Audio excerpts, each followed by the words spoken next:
Bonjour à toutes et bonjour à tous, on se retrouve aujourd'hui pour une nouvelle vidéo et cette fois-ci on va parler de Windows 10 avec prochainement une mise à jour qui devrait arriver. Alors je ne sais pas exactement la date, j'ai pas encore réussi à la trouver, je crois que c'est en avril mais je ne suis pas sûr.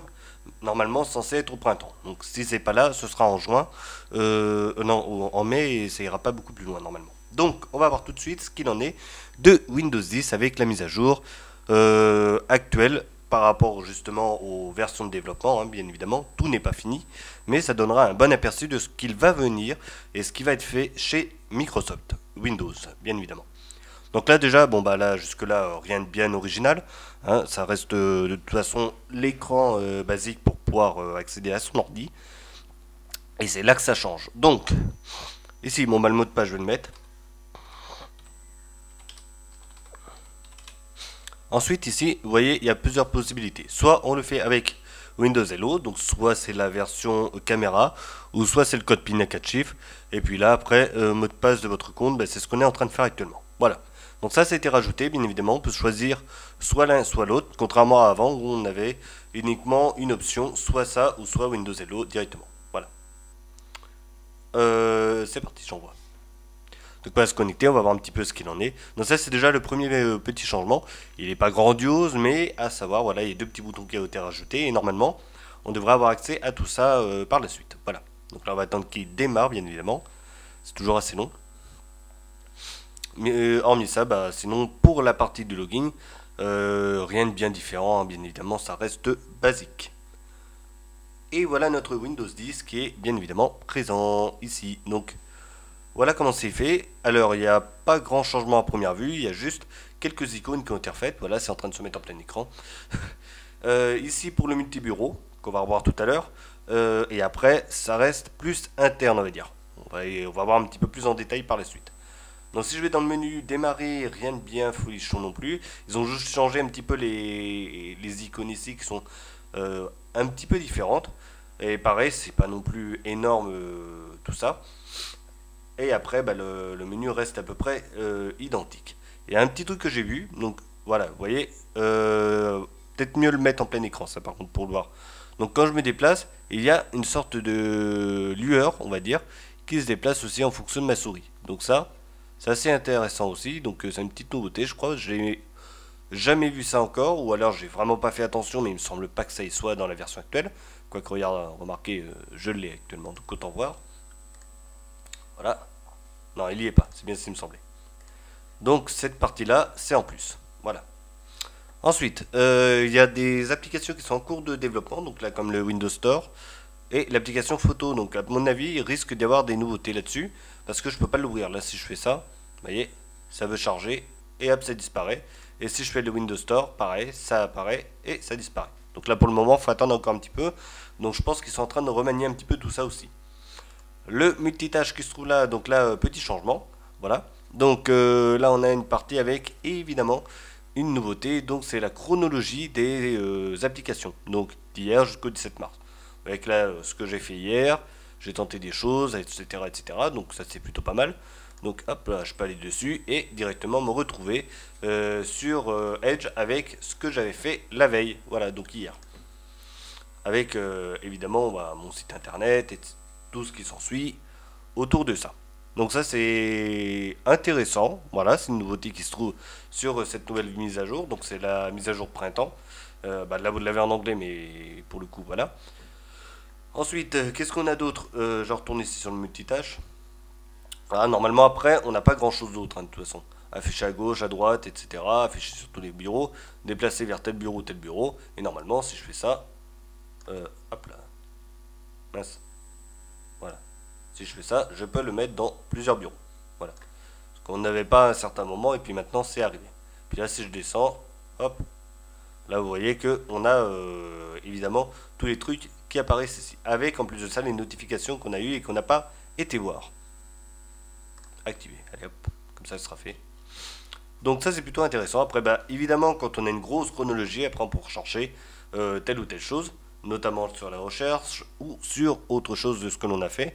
Donc si on a fait un CV, si on a fait un PowerPoint ou quoi que ce soit, et ben on va pouvoir le retrouver là-dedans. Il suffit d'aller à la barre de recherche ici et chercher ce que l'on veut. Voilà. Donc ça c'était pour la partie multitâche. Cortana lui il change pas vraiment. Normalement il devrait être un petit peu amélioré au niveau de la recherche pour pouvoir mieux comprendre ce que l'on lui dit. Donc intéressant aussi. Voilà, et après bah, le reste, ça reste à peu près similaire. Il y a une petite chose qui change, alors c'est au niveau du design. Rien de bien méchant non plus, hein, c'est des petites choses qui ont été faites notamment. Donc là je suis sur le thème sombre, mais peu importe, hein, il suffit d'aller là. Et vous avez directement la possibilité de changer tout ça. Et là, on a le Fluent Design qui est présent. Donc là, ce que je vais faire, c'est que je vais basculer en couleur claire. Et comme ça, vous verrez un petit peu mieux. Hop là, thème sombre, thème clair. Voilà. Et là, vous voyez que justement, si je me mets ici, hop, vous voyez que c'est plus transparent. Et donc, c'est ce qui a été dit justement sur les nouveautés au niveau de Microsoft, c'est qu'ils ont l'intention de continuer dans ce sens-là, justement, et de mettre vraiment toutes les applications sur ce thème-là. Peut-être plus tard le navigateur de fichiers, allez savoir, on verra par la suite tout ça. Donc, ça c'est les petites nouveautés on va dire. Ensuite après, bah, ce qu'il va y avoir comme nouveauté, ça va être surtout interne, hein, de toute façon pour améliorer la stabilité, la sécurité et tout, et donc ça de toute façon, il en va de soi qu'ils vont continuer à travailler dessus. Hein. Voilà. Donc après, normalement, voilà. Autre, c'est ce qui est en cours de réalisation. Voilà. PowerShell est toujours là, mais réalité mixte toujours présent. On regarde vraiment les mêmes choses que ce que l'on avait avant. Il n'y a pas grand changement ou de nouvelles applications vraiment à l'intérieur. À mon avis, il y a eu quelques remodelages dans les applications, donc comme celle de la photo ou d'autres choses comme ça. Donc je ne peux pas ouvrir hein, de toute façon. Et ce sera intéressant de voir ça une fois que ce sera vraiment fini tout ça, bien évidemment. Donc là, je vais dans les cartes, on va voir un petit peu ce qu'il en est.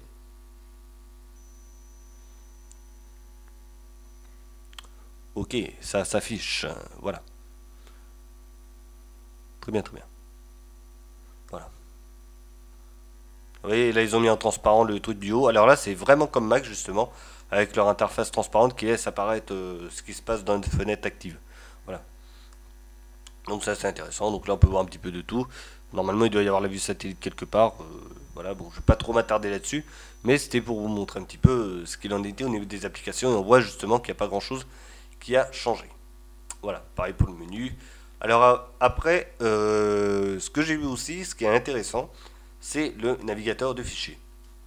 Alors pourquoi? Bon, pas par rapport à ce qu'il est actuellement, hein, parce que nous on va le recevoir tel qu'il est là, tel que je l'ai, mais dans les prochaines versions, donc c'est-à-dire pour l'automne prochain, normalement il devrait accepter et avoir des onglets à l'intérieur tel que c'est sur Edge.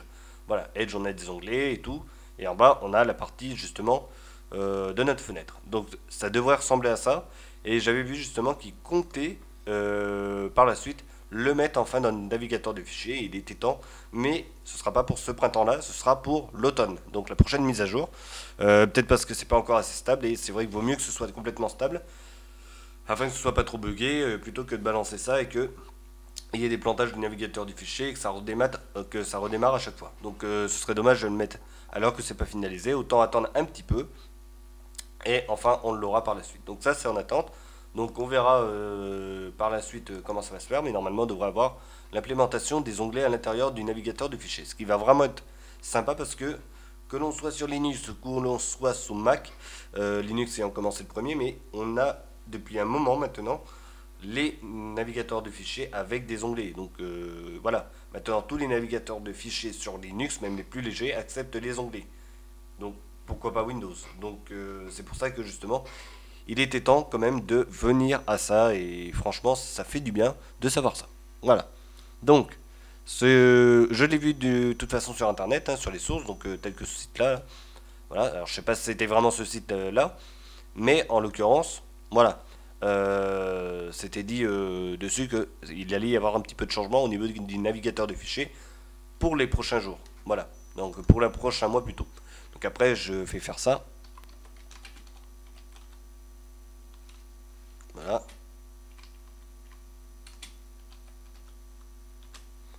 Ok.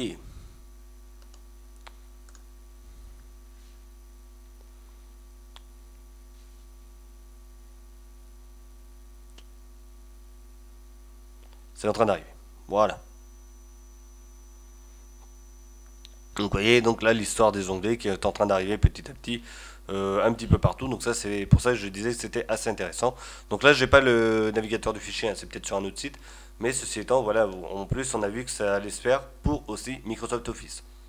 Intéressant en même temps, hein. De toute façon ça c'est plutôt sympa. Donc à voir. Et comme j'avais vu sur le site, je sais plus exactement, j'arrive pas à le retrouver dessus, mais j'avais vu sur le site comme quoi ça allait se faire bientôt et pas sur cette mise à jour de printemps, mais pour la prochaine qui sera normalement au mois d'octobre. Pour, alors je crois que ça va être les 3 ans de Microsoft, enfin de Windows 10. Il doit y avoir un truc comme ça. Voilà. Donc, à suite tout ça, donc par la suite on verra de toute façon ce qu'il en est, ce qui va sortir. Et de toute façon, vu que j'ai cette version là actuelle, ah bah le là, vu que j'ai cette version là actuelle de Windows 10 qui justement récupère tout au niveau des mises à jour et tout, et bah, ça va être intéressant. Et normalement, je devrais le voir arriver dans pas très très longtemps, une fois que la mise à jour principale sera tombée. Voilà, donc c'est pour ça que c'est intéressant de savoir ça et puis de savoir que justement ils sont en train de travailler dessus. Après avoir, là je trouve qu'il y a un petit bug là quand même ici et c'est peut-être pour ça justement qu'ils sont en train de travailler dessus. Comme ici, hop là. Donc petit bug aussi, on a deux fois la même fenêtre qui se superpose donc à mon avis ils sont en train de corriger ça mais ça devrait arriver très prochainement sur le navigateur du fichier. Donc tant mieux et pourvu que ça continue dans ce sens là. Allez, je crois que c'est tout.